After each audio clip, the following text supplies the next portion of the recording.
Once upon a time was a young man that was not so bright, but cheated his fate and became great.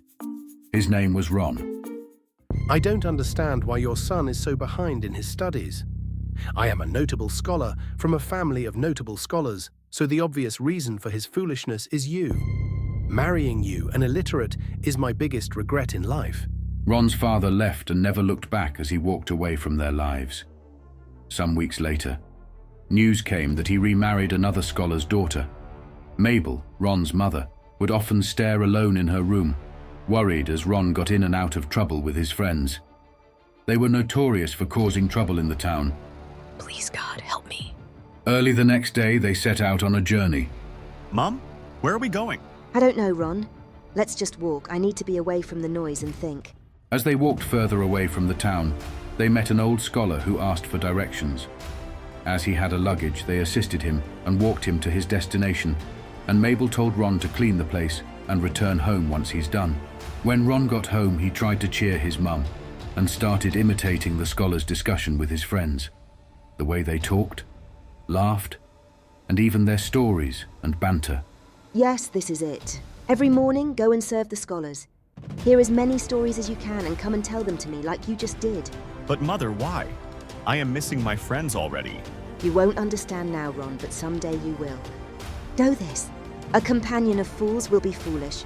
And so for a month, Ron listened to their debates and jokes and told them to his mother. When the scholars left, Mabel also packed their bags and left to the big red capital. As soon as they arrived, they found themselves in the middle of a market riot.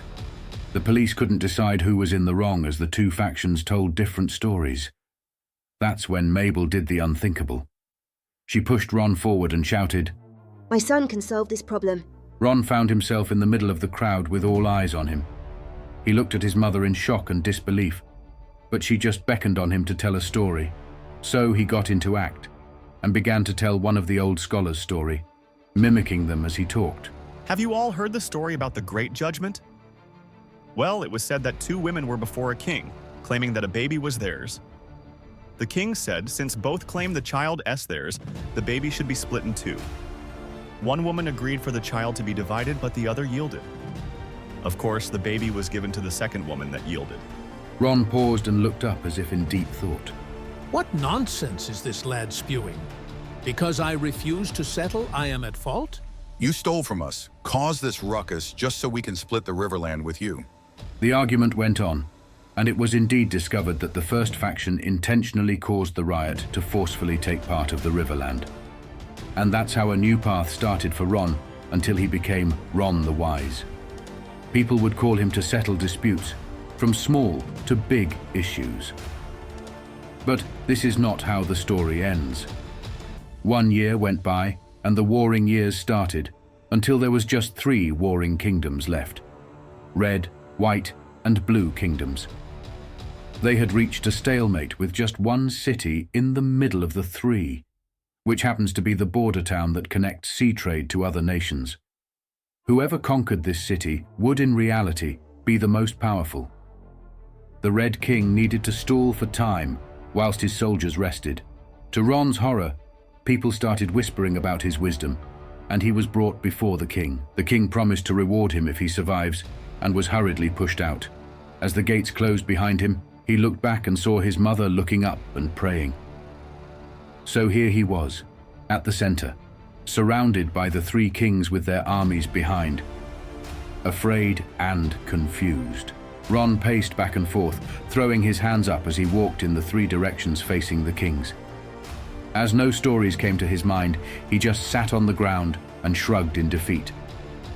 The 3 kings watched Ron and tried to guess what he was trying to communicate. Then the Blue King raised a white flag, a sign to beckon the other kings for a talk. They then walked towards Ron. It seems this lad is suggesting that for as long as this border town belongs to anyone, we will always be at war. If this is your proposal, Red King, I accept.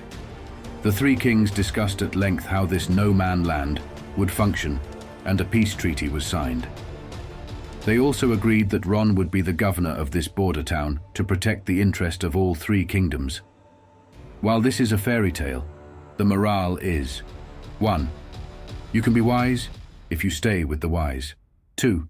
If your closest companions are fools, you will be a fool. 3. There are situations you just need to shut up. Even a fool is considered wise when he doesn't speak. This last point is very subtle in the whole story. Don't underestimate the power of a parent that watches and prays. Thank you for watching. Please like and subscribe for more motivational stories.